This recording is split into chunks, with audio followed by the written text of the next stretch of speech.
வணக்கம், ரெமி கிச்சனுக்கு உங்களை வரவேற்கிறேன். இன்றைக்கி நம்ம ஒரு ஹெல்த்தியான சண்டே மீல்ஸ் பார்க்க போகிறோம். நம்ம வீட்டு சாப்பாடு வடித்த புழுங்கலரிசி சாதம், வெஜ்ஜு மீல் தான் இது. அப்புறமா மாங்காய் தயிர் பச்சடி,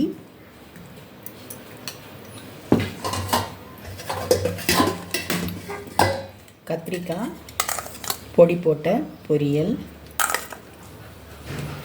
ரொம்ப டேஸ்ட்டாக இருக்கும். பொடி கத்திரிக்காயில் பண்ணால் ரொம்ப டேஸ்ட்டாக இருக்கும்.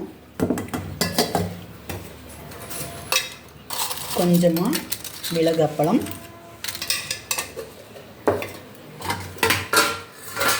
வெயிலுக்கு இதமாக தக்காளி மோர் கறி. இது நம்ம ரெமி கிச்சனில் போட்டிருக்கோம். ரொம்ப டேஸ்டியாக இருக்கும்.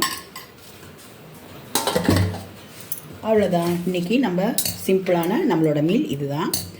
தக்காளி மோர் கறி, பப்படம், அதான் அப்பளம், மிளகு அப்பளம், கத்திரிக்காய் பொடி போட்ட பொரியல், மாங்காய் தயிர் பச்சடி. இது எல்லோரும் ட்ரை பண்ணி பாருங்கள். இதே மாதிரி நீங்கள் சமைச்சு சாப்பிட்டு பாருங்கள். ரொம்ப நல்லாயிருக்கும். வெஜ்ஜிலையும் டேஸ்டியான நல்ல ஹெல்த்தியான சாப்பாடை நம்ம செய்து சாப்பிட முடியும். ரெமி கிச்சன் எல்லோரும் சப்ஸ்கிரைப் பண்ணுங்கள், லைக் பண்ணுங்கள், ஷேர் பண்ணுங்கள். தேங்க்யூ.